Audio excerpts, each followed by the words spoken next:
জীবনের মূল কষ্ট মায়ের প্রসব বেদনা,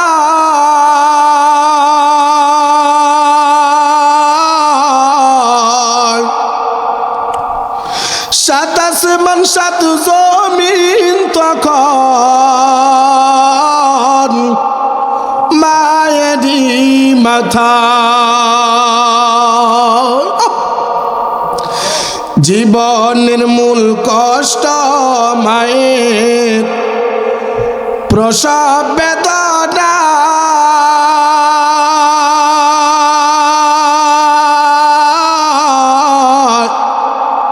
সাত আসমান সাত জমিন তখন মায়েরই মাথা। এমন মাকে কেমন আজি, এমন মাকে কেমন আজি যাব আমি ভুলিয়া। ও আমার প্রাণের মা, মা গো মা, কোথায় গেলে মুড় ছাড়িয়া। জনম দুঃখী ইয়াতিম আমি, চাই না কেহ ফিরিয়া। শুধু মাহফিল না, যদি কোনো ভালো কাজের নিয়ত করি, যেমন নামাজের জন্য যাব, নিয়ত করি না? করিনি নাকি? আপনারা কেউ নামাজ পড়েন না? নামাজ পড়েন তো সবাই? সবাই নিয়ত করেন তো নাকি? যারা নিয়ত করি, আল্লাহ তাআলা বলেন, ও ফেরেশতা, আমি যখন আমার বান্দাদেরকে বানানোর জন্য তোমার কাছে একটু বলছিলাম, তোমরা বলছিলা আমার বান্দারা দুনিয়ার মধ্যে যাওয়ার পরে মারামারি কাটাকাটি হানাহানি করবে, কিন্তু না, এখন দেখো আমার বান্দারা মারামারি কাটাকাটি হানাহানি বাদ দিয়া ওই ভালো কাজে যাওয়ার জন্য নিয়ত করছে। যা তার আমলনামার মধ্যে সব লিখতে তুই শুরু করে দে। সুবহানাল্লাহ। যখন নিয়ত করলাম, এখনো মাহফিলের মধ্যে আসি নাই, নিয়ত করতে শুরু হলো,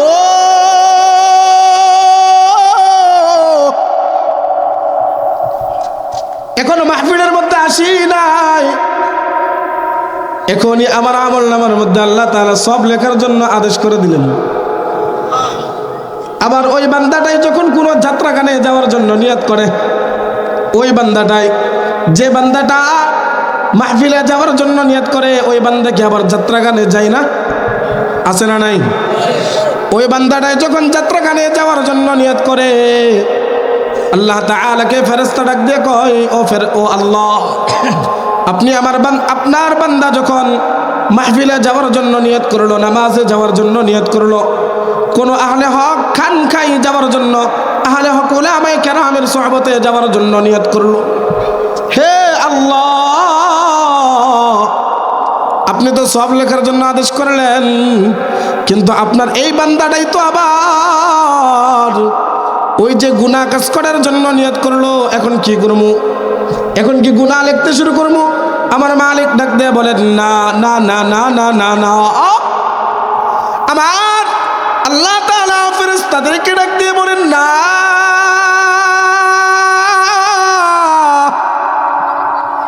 এখনই গুনাহ লেখা যাবে না। কি জন্য? আমি আমার বান্দাদেরকে জাহান্নামে দেওয়ার জন্য বানাই নাই। আল্লাহু আকবার কইতেন না? আল্লাহ তাআলা কি বলেন? আমার মালিক ডাক দিয়ে বলেন, আমি আমার বান্দাদেরকে জাহান্নামে দেওয়ার জন্য বানাই নাই, আল্লাহ তাআলা আমাদেরকে জান্নাতে দেওয়ার জন্য বানাইছেন। আল্লাহ তাআলা আমাদেরকে জান্নাতে বানানোর জন্য বানাইছেন। হে আমার বাবারা, গভীর মনোযোগ দিয়ে শুনবেন। এখন যে আমরা জাহান্নামী হয়ে যাইব, এটা হলো আমার কর্মফল। আমি যদি ভালো কাজ করি তাহলে তো জান্নাতে যাইতে পারবো, আর যদি খারাপ কাজ করি তাহলে তো আমার জন্য জাহান্নাম। আবার মালিক ফেরেশতাদেরকে ডাক দিয়ে বলেন, ফেরেশতা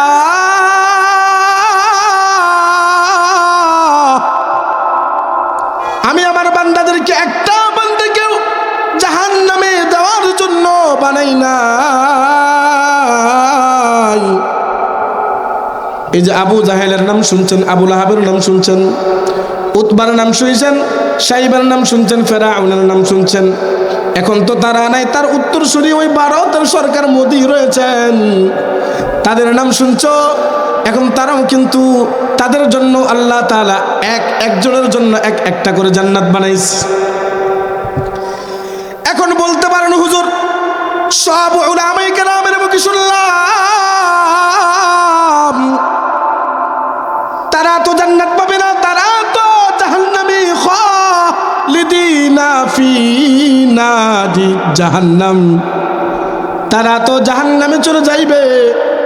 এখন তাদের জন্য আল্লাহ তাআলা কি জন্য জান্নাত বানাইলেন? আমি তো আগেই বললাম আল্লাহ তাআলা কোন বান্দাদেরকে জাহান্নামে দেওয়ার জন্য বানাই নাই।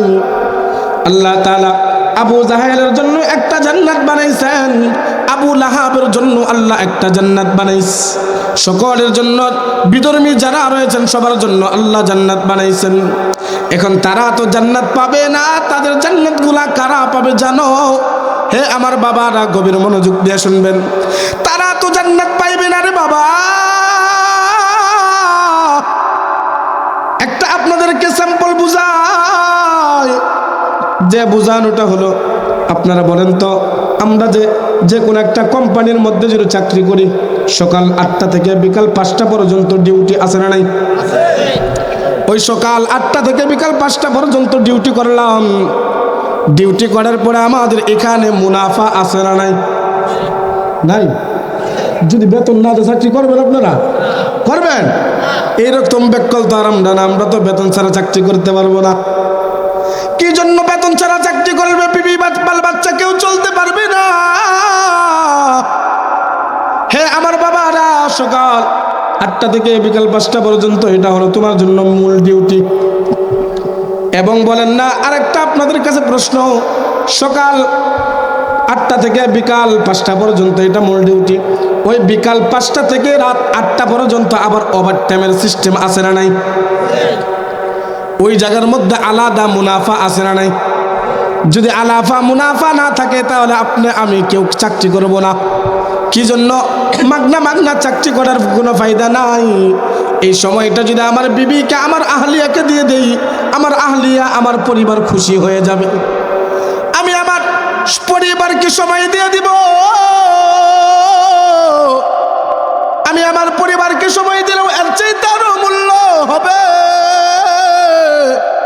যদি টাকা না পাই, এখন যেহেতু আলাদা ও ওভার টাইমের জন্য আলাদা মুনাফা রয়েছে, তদ্রুপে হে ঈমানওয়ালারা আমাদের জন্য মূল ডিউটি হলো আল্লাহ তাআলার ফরজ আইন বিধান নামাজ। আমার আপনার মূল ডিউটি হলো ফজরের নামাজ, আপনি আমার মূল ডিউটি হলো জোহরের নামাজ, আপনার আমার মূল ডিউটি হলো আসরের নামাজ, মাগরিবের নামাজ, ইশার নামাজ। সামনে যে আসতেছে রমজানুল মুবারক, এই রমজানুল মুবারক হলো আপনার আমার জন্য মূল ডিউটি। আল্লাহু আকবার। শুধু রমজানের রোজা আর নামাজ আমার জন্য মূল ডিউটি তেমনটা না, আমার জন্য আমার উপর যদি কুরবানি করা ওয়াজিব হয়ে যায়, কুরবানি করাও আমার জন্য হলো মূল ডিউটি। আমার উপর যদি যাকাত ফরজ হয়ে যায়, যাকাত দেওয়া আমার জন্য মূল ডিউটি। আমার জন্য যদি হজে যাওয়া ফরজ হয়ে যায়, এটাও হলো আমার জন্য মূল ডিউটি। এই মূল ডিউটি বাদ দিয়া তাহাজ্জুদের নামাজ আছে না নাই? আর জোরে কও, এটা কি তোমার উপর বাধ্যতামূলক নাকি তোমার ইচ্ছা পড়লে সওয়াব হবে, না পড়লে কোনো গুনাহ নাই? ঠিক কি না? পড়লে সওয়াব হবে, তুমি যদি পড়তে পারো এটা তোমার ইখতিয়ার। তুমি যদি না পড়ো আল্লাহ তাআলা তোমাকে এটার জন্য গুনাহ দিবে না। আল্লাহ তাআলা এটা বলবেন না, ও বান্দা তুই কেন গুনাহ, তুই কেন তাহাজ্জুদের নামাজ আদায় করলি না রে বান্দা। এটার জন্য আল্লাহ তাআলা আপনাকে আমাকে খবরদারি করবেন না। আপনার আমার জন্য খবরদারি হবে যদি ফজরের নামাজ আদায় না করি, যদি জোহরের নামাজ আদায় না করি, যদি আসরের নামাজ, মাগরিবের নামাজ, ইশার নামাজ না পড়ি। সামনে যে আসতেছে ওই রমজানুল মুবারকের রোজা, এই রমজানুল মুবারকের রোজা যদি আমরা আদায় না করি, এটার জন্য আল্লাহ তাআলার কাছে আমাদের জবাব দিতে হবে। কিন্তু তাহাজ্জুদের নামাজ আদায় না করলে এর জন্য কোনো জবাবদিহি হইতে হবে না।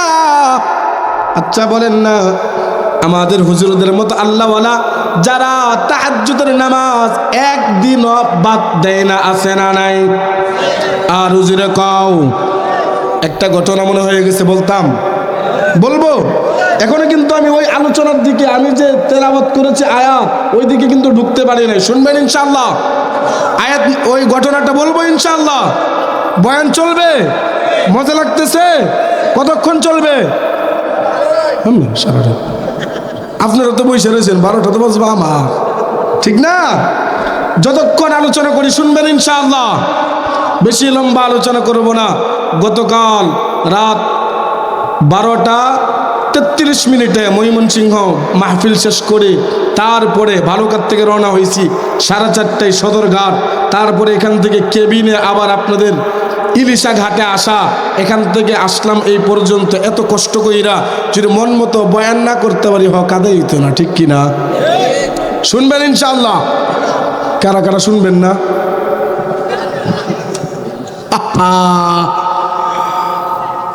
আমরা হুজুগে বাঙালি, ঠিক কিনা? আমাদের হুশ নাই, আমাদের হুশ থাকতে হবে ইনশা। কে কে শুনবেন? নারে তাকবীর, নারে তাকবীর। হাত নামাইবেন না, হাত উঠাইছেন, উঠান উঠান, হ্যাঁ এমন করেন, করছেন, হ্যাঁ মুষ্টি দেন, মুষ্টি দেন, মুষ্টি দেন, হ্যাঁ এই করেন, লাড়া দেন, লাড়া দেন, লাড়া দেন, লাড়া দেন। এখন একটা তাকবীরের আওয়াজ হবে, আকাশ বাতাস মুখরিত করে বাতিলদের মাথা থরথর করে যেমনে কাঁপে। দিতে রাজি আছেন ইনশাআল্লাহ? নারে তাকবীর। আওয়াজ ফিরত দিলাম, আওয়াজ হয় নাই, আবার নারে তাকবীর। হাত নামান। যে ঘটনাটা মনে হয়েছেন, আমি নিজে এত দূর পর্যন্ত কারো জানাজা দেখি নাই। বিশেষ করে যাদের জানাজা আমি দেখেছি, হযরতুল আল্লামা জুবাইর আহমদ আনসারী রহমাতুল্লাহি আলাইহি, আল্লাহু আকবার, আল্লাহু আকবার। যাদের জানাজার নামাজের দৃশ্য দেখলে অন্তরটা কেঁপে উঠে। আমাদের জামানার এত মানুষ, এত করুণার ভিতরেও সব কিছু ভেঙ্গে চুরমার করে দেখেন আল্লাহ তাআলার কত বড় কুদরত। এত করুণা, এত লকডাউন শটডাউন বাদ দিয়া আল্লাহ তাআলার প্রেমে, আল্লাহর ওয়ালির ভালোবাসায় রওনা হয়ে গিয়েছেন তার আত্মার মাগফিরাত কামনার জন্য। একজন ব্যক্তিরও করুণা ধরে নেই। আল্লাহু আকবার। আর তারা কত কিছু হাতের মধ্যে কত কিছু লাগায়, মুখের মধ্যে টোয়া লাগায়। যদি টোয়া না লাগায় তাহলে দেখা যায়, যদি পুলিশের সামনে দিয়ে যায় তাহলে জরিমানা ধরে, আছে না নাই? এই সময় একটা গেছে না, এত কিছু করার পরেও তারা করোনার থেকে রেহাই পায় নাই। কয়েকদিন আগে শুনতে পেয়েছি ডিবি হারুন, যে আমার শায়েখ, আমার কলিজার টুকরা আল্লামা মামুনুল হক সাহেবকে বুঝায়া বানায়া জামিয়া রহমানিয়াত থেকে উঠাইয়া নিয়ে গেছেন। বলছেন আসেন যাই, যাবেন আর আসবেন। ওই যে কথাটা বলে নিয়ে গিয়েছে, এখন 3 বছর অতিবাহিত হচ্ছে। দুঃখ কারে কোথায় বলে, পরিমণি বেহায়া পড়া করিয়া জেলখানায় যাই, জেলখানার থেকে বাহির হয়, হাতের মধ্যে মেহেদি দিয়া, আবার লুঙ্গি পরিয়া, লুঙ্গি এমন ভাবে কাঁচার মারে সে যেন একটা পুরুষ। বর্তমান সময়ে যে আমাদেরকে শিক্ষা দেয়, শিক্ষা সিলেবাসে শরীফ থেকে শরীফা, এখন সেও এইরকম একটা করছে, পরি থেকে পড়িয়া এমন ভাবে সে বেহায়া পড়া করার পরেও জেলখানায় বেশি দিন থাকতে হয় নাই। বড় বড় চোর, বড় বড় ডাকাত জেলখানার থেকে 2-4 দিন যাওয়ার পরেই মুক্তি পেয়ে যায়। আমি বলি আমার শাইখুল হাদিস আল্লামা মামুনুল হক সাহেবের অপরাধটা কোথায়, ঠিক কিনা? আমার শায়েখের অপরাধটা কোথায়? তোমরা চুরি করা চুরির বিরুদ্ধাচরণ করি, আর মিয়া আমরা তো বিরুদ্ধাচরণ চুরি করার করবই। কি জন্য? আল্লাহ তাআলা তো স্বয়ং নিজে আমাদের উপর দায়িত্ব দিয়েছেন, ওই দায়িত্ব আমরা পালন করবই। সামনে কে আসলো কে গেল ওই সব দেখার সময় নাই, ঠিক কিনা? আমরা বলি সামনে রমজানের ঈদের আগে আল্লামা মামুনুল হক সাহেবের মুক্তি চাই। আর জোরে কও ঠিক কিনা? আল্লামা মামুনুল হক সাহেবের মুক্তি চাই। যদি মুক্ত না দেও, যদি মুক্তি না দেও, এমনি তো দেশের 12টা বাজাইয়ে দিয়েছ, দেখবা এমন পরিস্থিতি হইবে দেশ থেকে পালানোর রাস্তা খুঁজে পাবে না, ঠিক কিনা? মামুনুল হক সাহেবের মুক্তি দিতে হবে, রাজি আছেন ইনশাআল্লাহ? যদি আবার আরেকটা খাইবারের ডাক আসে, যদি আরেকটা শাপলা চত্বরের ডাক আসে, মোটামুটি সকল উলামায়ে কেরাম মুক্তি পেয়ে গিয়েছেন, মাহমুদুল হাসান গনবিও মুক্তি পেয়েছেন। আরেকটা ডাক আসলে মামুনুল হক সাহেবের পক্ষে কে কে ময়দানে নামতে রাজি আছেন ইনশাআল্লাহ? মুক্তি মুক্তি মুক্তি চাই। আর মিয়া কি কোন? মুক্তি মুক্তি মুক্তি চাই। মামুনুল হকের মুক্তি চাই, মুক্তি মুক্তি মুক্তি চাই। আল্লাহ আপনি আমাদের সকলকেই কবুল করেন, আমাদের প্রাণের শায়েখকে আবার আমাদেরকে হাদিসের দর্স শোনানোর মতো তাড়াতাড়ি আমাদেরকে কবুল করেন। সবাই বলেন আমিন। যে কথাটা বলতে চাইতেছি, তাহাজ্জুদের নামাজের কথা বলতেছিলাম। আমি আমার জীবনে এত দূর, যেমন আমাদের শায়েখ ও মুর্শিদ চরমোনাই ফির সাহেবের হুজুরের জানাজা জীবনে আমি দেখি নাই। যখন মারা গেছে তখন ছোট বুঝি না, আমরা বড় বড় মুফতি আমিনী রহমতুল্লাহি আলাইহির জানাজা দেখি নাই, মোবাইলে দেখছি। শাইখুল হাদিস সাহেবের জানাজা আমরা দেখি নাই। আমি দেখছি শাইখুল ইসলাম আল্লামা আহমদ শফি রহমতুল্লাহি আলাইহির জানাজা, নূর হুসাইন কাসমি রহমতুল্লাহি আলাইহির জানাজা। যখন মারা গেছে দুনিয়াটা কেমন যেন একটা এমন হয়ে গেছে, সবাই কান্নার আওয়াজ। হক্কানি উলামায়ে কেরাম দুনিয়া থেকে চলে গেলে আসমানও কান্দে, জমিনও কান্দে, গাছপালা তরুলতা সবাই কান্নার আওয়াজ। হে আমার বাবারা, ওই রকম একটা জানাজার ঘটনা মনে হয়ে গেল তাহাজ্জুদের নামাজের কথাটা বলার পরে। যে জানাজা দিল্লি শহরে হয়েছিল, যার নামে এখনো দিল্লি শহরে একটা টাওয়ার কুতুব মিনার মিনার লাগানো আছে, যে মিনারটার নাম হলো কুতুব মিনার। ওই ব্যক্তিরা কেমন হতে পারে? আল্লাহু আকবার, আল্লাহু আকবার। কেমন হতে পারে? ওই আল্লাহওয়ালা তার খাদেমকে ডাক দিয়ে বলেন, ও আমার খাদেম, আমি যখন দুনিয়ার থেকে চিরবিদায় নিয়ে চলে যাব, এমন একজনের দ্বারা জানাজার নামাজ আদায় করবা যার ভিতরে 4টা গুণ আছে। কয়টা গুণ? আরো জোরে, জোর হলো না। কয়টা? যার ভিতরে 4টা গুণ আছে। 4টা গুণ। প্রথম গুণ হচ্ছে যার জীবনেও তাকবীরুল্লাহর সহিত তাকবীরুল্লাহ ছুটে নাই, সারা জীবন ভর তাকবীরুল্লাহ ছুটে নাই, বালেগ হওয়ার পর থেকে খালি নামাজ পড়ছে তাকবীরুল্লাহর সাথে। এমন পাওয়া যাবে? আমাদের পাওয়া যাবে, পাওয়া যাবে। আমরা খালি সুযোগ খুঁজি কেমনে নামাজ ছাড়া যায়। কিন্তু ওই আল্লাহওয়ালা সুলতান কুতুবউদ্দিন বখতিয়ার কাকি রহমতুল্লাহি আলাইহি তার খাদেমকে বলে গেছে, ও খাদেম, 4 গুণ ছাড়া যদি মানুষ হয় আমার জানাজা পড়াইবা না। 4 গুণ যার ভিতরে আছে তাকে দিয়ে জানাজার নামাজ পড়াইবা। আর যদি এমন ব্যক্তি না পাও তাহলে আমাকে বিনা জানাজায় দাফন করবা, তাহলে আমার জানাজা পড়ানোর দরকার নেই। কেমন কঠিন কথা! প্রথম হচ্ছে যার জীবনে তাকবীরুল্লাহ ছুটে নাই। কেমন কেমন একটা জিনিসের শর্ত লাগাই দিস।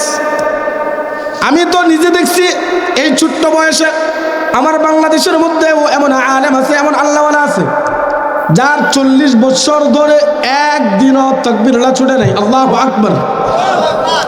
আরে মিয়া, তারা যদি না থাকতো দুনিয়া থাকতো না। তোমার আমার মতো গুনাহগার, আমরা তো গুনাহ প্রতিনিয়ত গুনাহ করি, আর তাদের উসিলায় আল্লাহ তাআলা দুনিয়া টিকিয়ে রাখছেন। তারা যদি না থাকতেন তাহলে দুনিয়া থাকতো না। এই শাহ কুতুবউদ্দিন বখতিয়ার কাকি রহমাতুল্লাহি আলাইহি দ্বিতীয় নম্বরে বললেন, ওই ব্যক্তি যার চোখ দিয়া জীবনও বেগানা নারী দেখে নাই, যার চোখ দিয়া জীবনেও বেগানা নারী দেখে নাই, যার নজরটা হলো নজরে ফুজাত, মানে ওই নজরটা গুনাহ করার নজর না। এখন আমরা তো রাস্তা দিয়া বেগানা নারী গেলে প্রথম তো দেখি আবার দেখি মহিলাটা কেমন। সুলতান কুতুবউদ্দিন বখতিয়ার কাকি রহমাতুল্লাহি আলাইহি 3 নম্বরে বললেন, হে খাদেম, 3 নম্বরে এমন ব্যক্তি যার ভিতরে গুণ আছে, জীবনও তাহাজ্জুদের নামাজ ছুটে নাই, তাহাজ্জুদ ছুটে নাই, জীবনেও তাহাজ্জুদ ছুটে নাই। এই মেয়ে, কি করো এখানে? কথা বলো, কথা বলবো না? 3 নম্বরে জীবনেও তাহাজ্জুদের নামাজ ছুটে নাই। 4 নম্বর, এমন ব্যক্তির দ্বারা আমার জানাজার নামাজ আদায় করাইবা যার আসরের আগে যে সুন্নত নামাজ আছে, যে সুন্নত পড়লে সওয়াব আছে, না পড়লে কোনো গুনাহ নাই, সুন্নতে মুআক্কাদা না, ওই নামাজ যার জীবনেও ছুটে নাই, একদিন না 2 দিন না, জীবনেও ছুটে নাই, ওই রকম 4 গুণ যার ভিতরে আছে, ওই 4 গুণওয়ালা দিয়া আমার জানাজার নামাজ আদায় করবা। যদি না পাও, আমার জানাজার নামাজ পড়ানোর দরকার নাই। হে আমার বাবারা, গভীর মনোযোগ দিয়ে শুনবেন, কেমন ছিলেন আল্লাহওয়ালা।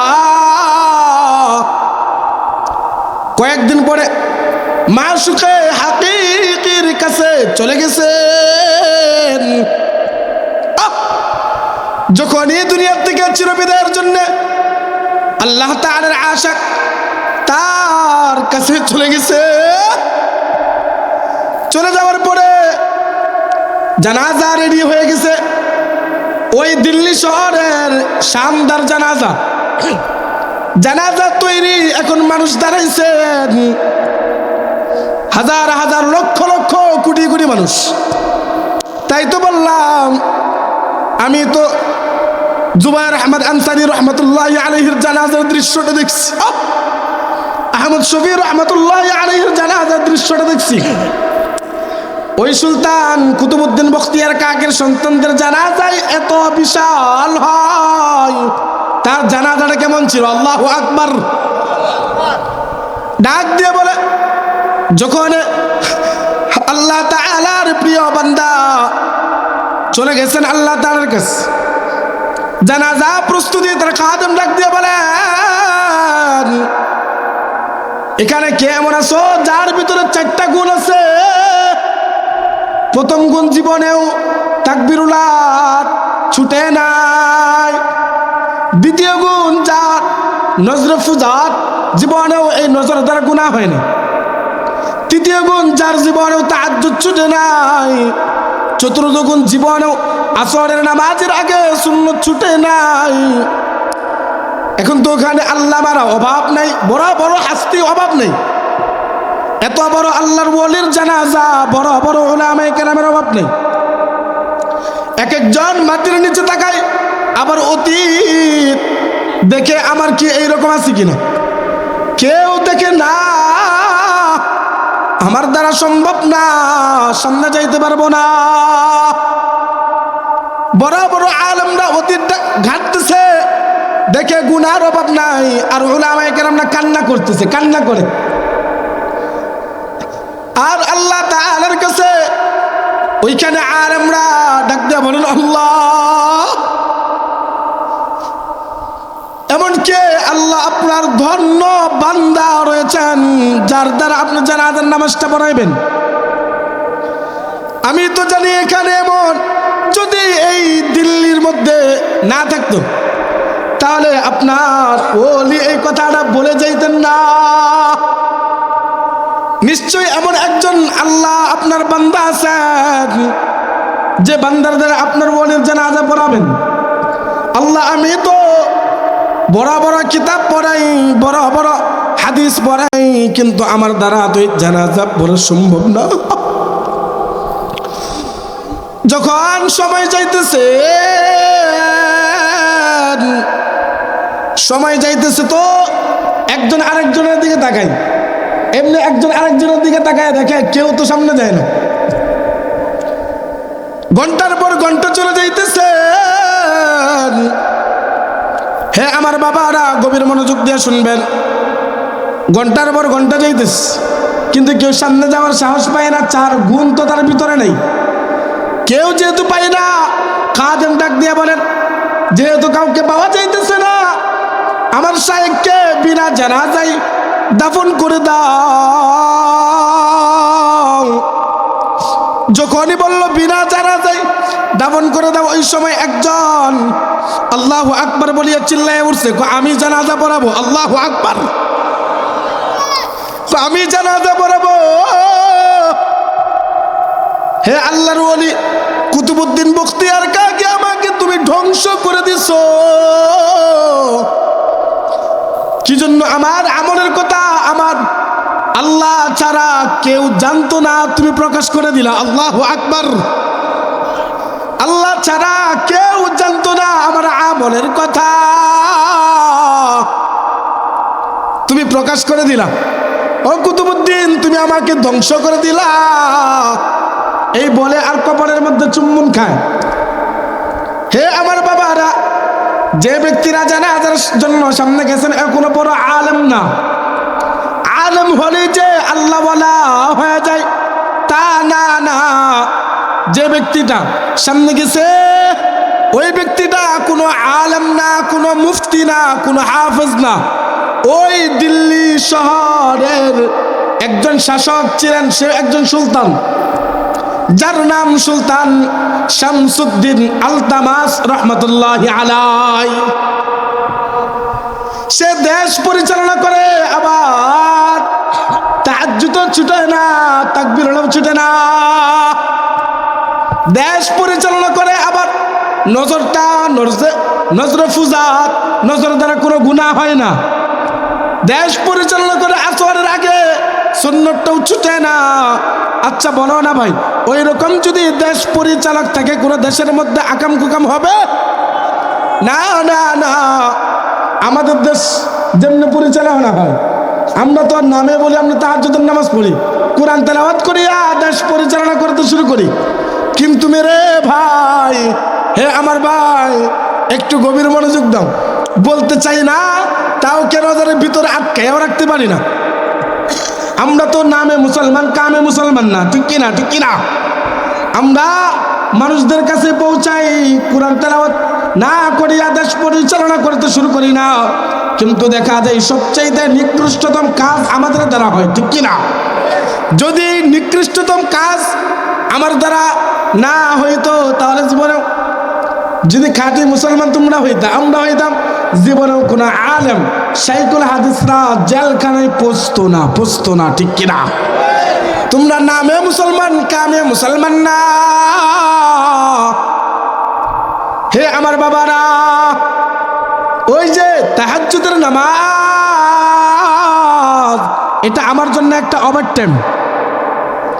আমার জন্য মূল ডিউটি হলো ফরজ আইন বিধান, ফজর, জোহর, আসর, মাগরিব, ইশা নামাজ হলো আমার জন্য মূল ডিউটি।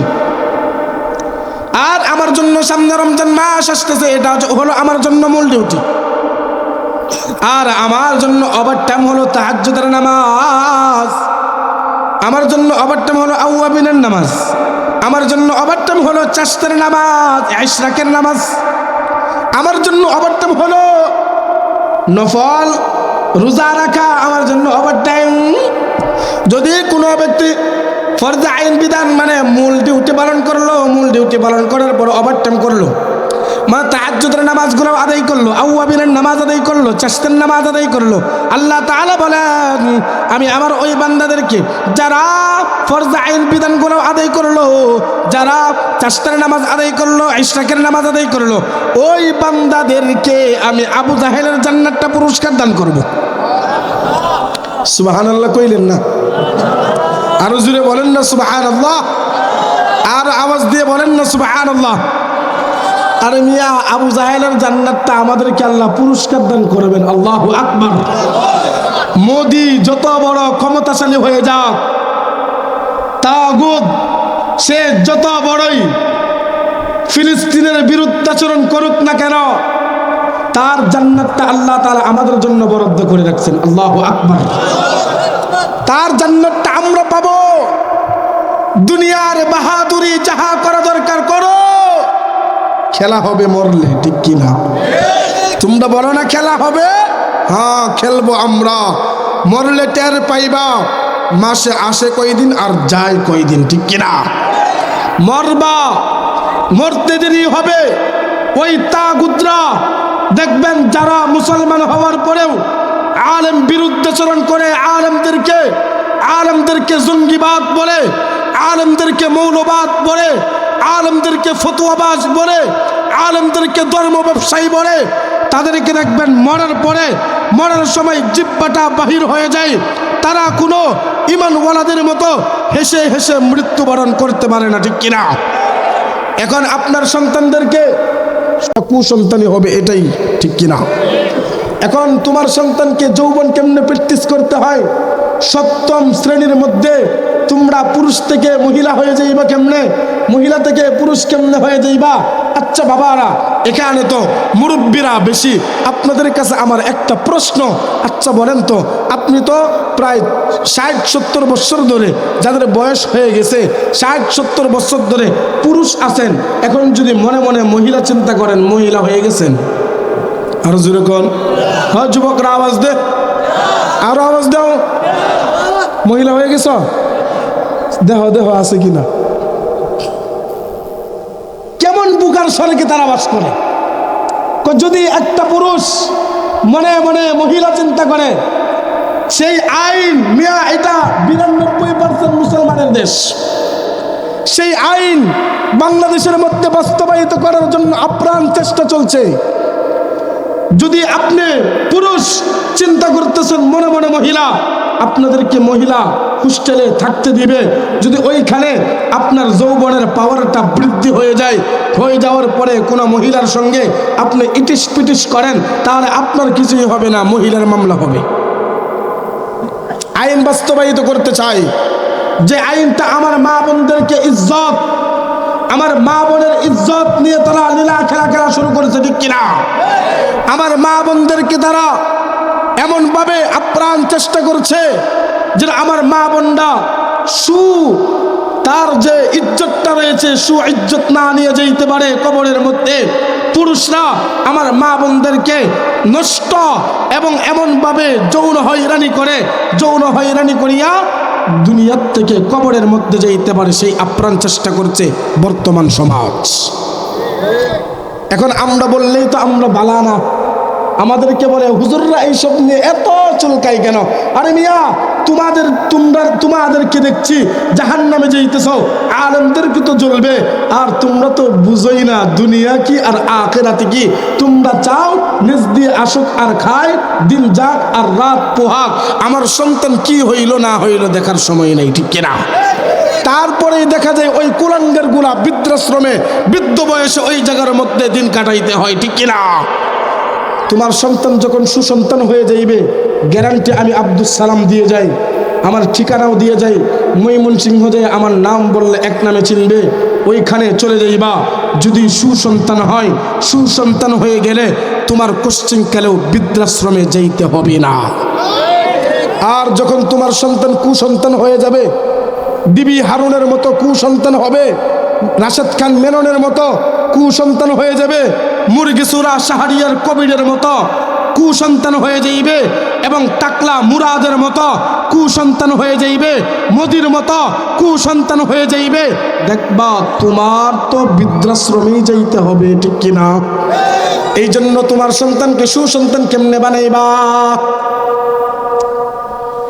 হযরত আব্দুল কাদের জিলানী রাহমাতুল্লাহি আলাইহি নুরানি মাদ্রাসায় ভর্তি করো। এই মাদ্রাসায় যখন ভর্তি করাইবে, ভর্তি করানোর পরে এইখান থেকেই তো আল্লামা মামুনুল হক সাহেবের মতো আলেম তৈরি হবে, ঠিক কিনা? আর যখন বর্তমান যে অবস্থা ওইখানে, মানে ওই প্রতিষ্ঠানে, সরাসরি বলতে তো পারি না, সমস্যা, ওইখানে যদি ভর্তি করাও মুরগি চোরা শাহরিয়ার কবির হবে, ঠিক কিনা? রাশেদ খান মেনন হবে, এবং ওই যে বেপরদাহীন যে আমার পর্দা নিয়ে কুটুক্তি করছিল তসলিমা নাসরিন হবে, ঠিক কিনা? ঠিক কিনা? আর যখন এইসব মাদ্রাসায় ভর্তি করাইবা হবে আল্লামা মামুনুল হক, হবে আমার শায়েখ মুর্শিদ আল্লামা খালিদ সাইফুল্লাহ আইয়ুবীর মতো। আল্লাহু আকবার। আল্লামা খালিদ সাইফুল্লাহ আইয়ুবীর মতো হবে যদি এইসব মাদ্রাসায় ভর্তি করাও। তাহলে দেখবা তোমার মাদ্রাসার যে হাফেজ সাহেব, আজকে যে কয়েকজন ছেলে হাফেজ সাহেব হবে, 5 জন ছেলে হাফেজ হবে। হে বাবা, এই যে হাফেজ সাহেব হচ্ছে, যারা তৈরি করছে তাদের মতো তোমার সন্তান সুসন্তান হয়ে যাইবে। আর এখানে এমন একটা কালাম তৈরি, এমন একটা কালাম শিক্ষা দেওয়া হয়, এটা এমন একটা কালাম আল্লাহ তাআলা কুরআনের মধ্যে বলেন, যালিকাল কিতাবু লা রাইবা ফীহি।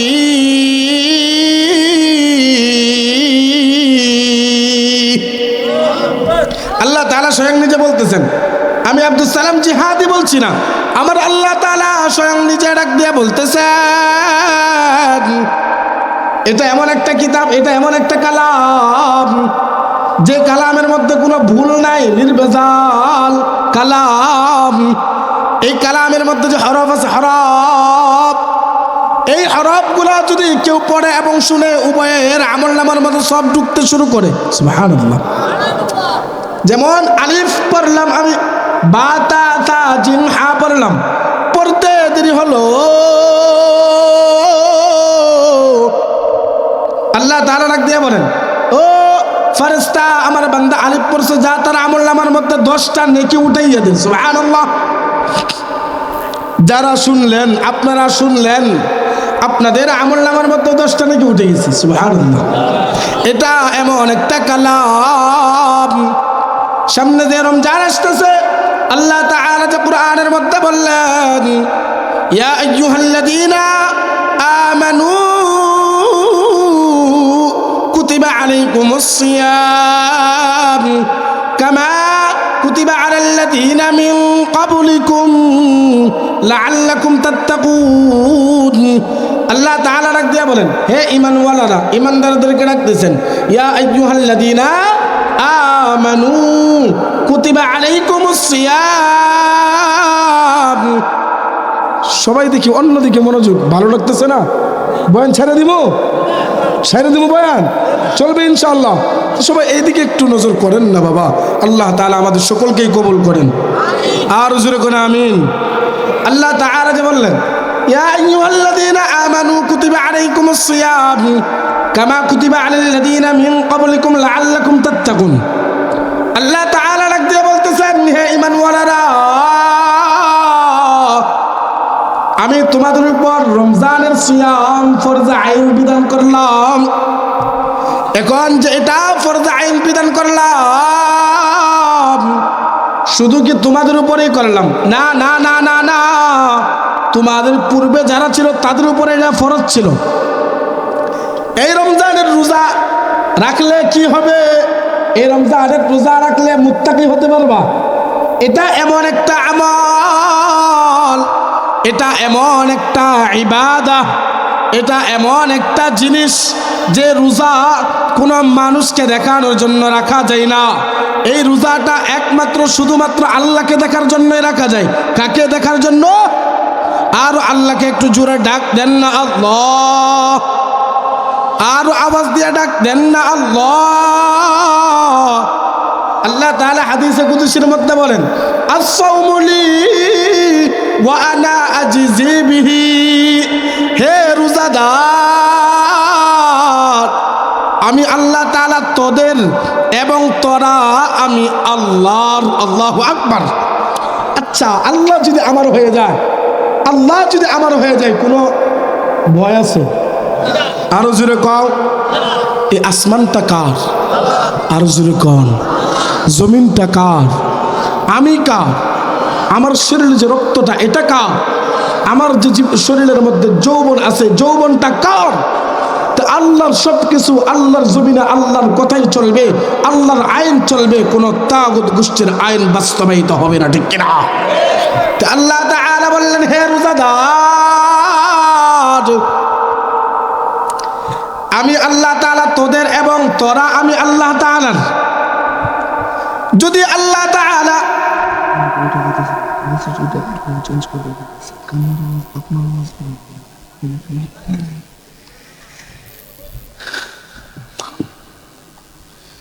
হে রোজাদার, আমি আল্লাহ তাআলা তোদের এবং তোরা আমি আল্লাহ তাআলার। হে আমার বাবারা, গভীর মনোযোগ দিবেন, বেশি লম্বা আলোচনা হবে না, একটু গভীর মনোযোগ দেন, এই দিকে নজর দেন। এই নজরটা এমন একটা নজর হবে শুধু আল্লাহর দিকেই ফিরবে। আল্লাহর দিকে যখন তোমার নজরটা হয়ে যাবে, তাহলে দেখবা আল্লাহ তাআলা এই যে একটু তুমি মাত্র একমাত্র আল্লাহর জন্য নজরটা ঘুরাইলা, আল্লাহ তাআলা এই উসিলা তোমাকে মাফ করে দিবে। সুবহানাল্লাহ। হে আমার মা, পর্দার আড়ালের মা বোনেরা, একটু নজরটা দাও। কি জন্য রে বাবা দুনিয়ার মধ্যে থাকতে পারবা না? থাকার মতো তোমার আমার গ্যারান্টি কেউ দিতে পারবা না, কেউ দিতে পারবা না, সেই গ্যারান্টি না। বড় বড় কাফের মুশরিকরা গ্যারান্টি দিতে পারে না, তারাও থাকতে পারে নাই। এই জন্যই তো বলি রে বাবা, আল্লাহর দিকে ফিরে আসো। সামনে রমজান আসতেছে, তার প্রস্তুতি নিবা ইনশাআল্লাহ। এই প্রস্তুতি নিবা, রমজান মাস আসতেছে, প্রস্তুতি নিবা। যদি প্রস্তুতি নিতে পারো তাহলেই কামিয়াব। আর রমজান মাসের মধ্যে যদি প্রস্তুতি নিতে না পারো, তাহলে দেখবা কিছু আছে ইমানওয়ালা, রমজান মাস আসলে গ্যাস্ট্রিকের রোগ দেখা দেয়, ঠিক কিনা? আছে না নাই? রমজান মাস আসলেই রোজা রাখলি না কে? কই কি আমার গ্যাস্ট্রিকের ব্যথা। কিসের ব্যথা? গ্যাস্ট্রিকের ব্যথা। হে আমার বাবারা, রমজান মাস আসতে গুনাহ মাফ করাও, তোমার আমল তোমার কাছেই যাবে। তুমি যতটুকু ইবাদত করবা তা তোমার সঙ্গেই থাকবে। তুমি তোমার সন্তানের জন্য যাহা কিছু রেখে যাইবা, তোমার সন্তান তোমার জন্য কিছুই দিবে না। একটা ঘটনা কয়েকদিন আগে হয়েছে, দেখো না, কয়েকদিন পরে পরে লঞ্চের মধ্যে আগুন লাগে, কয়েকদিন পরে পরে ট্রেনের ভিতরে আগুন লাগে। ওই ট্রেনের ভিতরে এক বাবা ডাক দিয়ে বলে, আমার সন্তান কোথায়? কি জন্য বাবা তো সন্তানকে এমন মুহাব্বত, এমন ভালোবাসে, দুনিয়ার আর কেউ এইরকম মুহাব্বত ভালোবাসতে পারবে না। হে আমার যুবকরা, দুনিয়ার মধ্যে কার প্রেমে পাগল হয়েছ? এই প্রেমে পাগল হইলা, এই প্রেম দেখবা স্বার্থের মধ্যে আঘাত লাগে দূরে সরে যাইবে। আর মা বাবা এমন একটা জিনিসের নাম, মা বাবা এমন একটা জিনিস যে মা বাবা যত বিপদ পড়ুক না কেন তোমাকে ছেড়ে যাবে না, ছেড়ে যাবে না রে বাবা। মা বাবা জীবনেও ছেড়ে যাবে না। হে আমার বাবারা, ওই যে ট্রেনের ভিতরে আগুন লাগছে, সন্তান পুড়ে যাইতেছে, বাবা নিজের চিন্তা না করিয়া সন্তানের চিন্তা করতেছে, ডাক দিয়ে বলে, আমার সন্তান কই, সন্তান কই?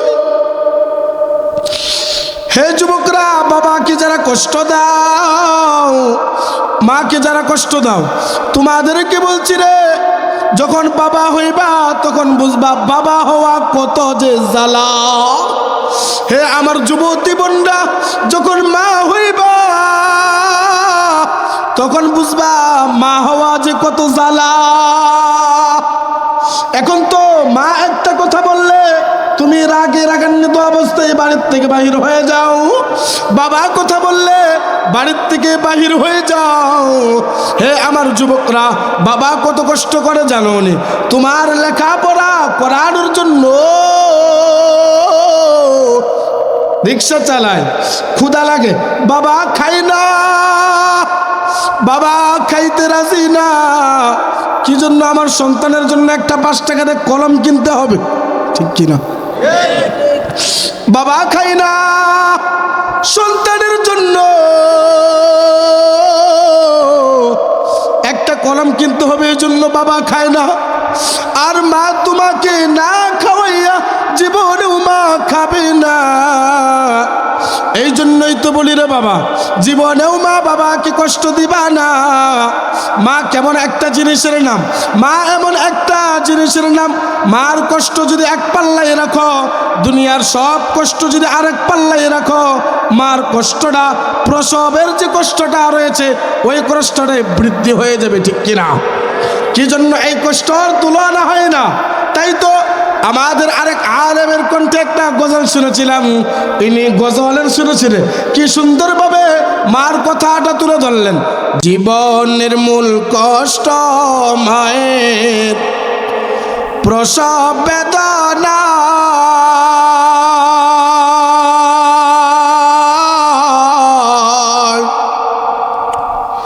সাত আসমান সাত জমিন তখন মায়েরই মাথা। জীবনের মূল কষ্ট মায়ের প্রসব বেদনা,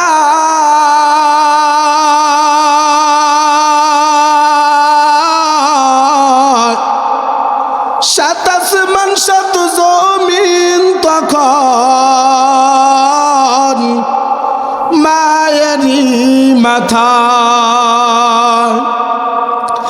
এমন মাকে কেমন আজি, এমন মাকে কেমন আজি যাব আমি ভুলিয়া।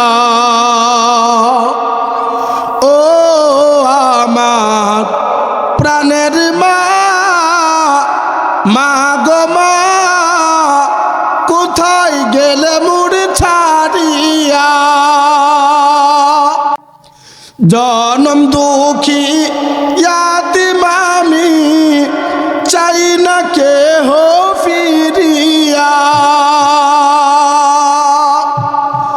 আমি যখন ছিলাম আমার মায়ের উদরে,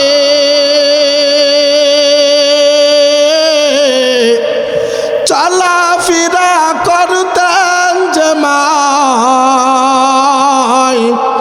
কত কষ্ট করে। আমি যখন ছিলাম আমার মায়ের উদরে, চলাফেরা করতাম যে মায় কত কষ্ট করে। আমার সুন্দর মুখ দেখে মায়ে, আমার সুন্দর মুখ দেখে মায়ে ব্যথা যাই দেয় হাসাইয়া। ও আমার প্রাণের মা, মা গো মা, কোথায় গেলে মুড় ছাড়িয়া। আমি একটু দেখতে চাই এখানে কার কার মা নাই, একটু দেখতে চাই কার মা নাই। ইয়া আল্লাহ, এখানে দেখেন অনেকজনের মা নেই, আপনি ওই ভাইদের মার কবরকে জান্নাতের উচ্চ মাকাম দান করেন। আর যেরকম আমিন। আরেকবার দেখতে চাই কার বাবা নাই। ইয়া আল্লাহ, এখানে অনেকজনের মা নাই, বাবা নাই। আল্লাহ, ওই আমার ভাইদের মা বাবার কবরকে জান্নাতের উচ্চ মাকাম দান করেন। হাত নামান। আল্লাহ তাআলা যদি চাই, আল্লাহ তাআলা যদি আমাদেরকে চাই, এখান থেকে বেগুনাহ মাসুম বানাইতে পারে কি পারে না? আর আওয়াজ দিয়ে বলো না, পারে কি পারে না? ও আমার ভাই, যদি আল্লাহ তাআলা আমাদেরকে বেগুনাহ মাসুম বানাইতে পারে, তাহলে এখান থেকে নিয়ত করবা, এখান থেকে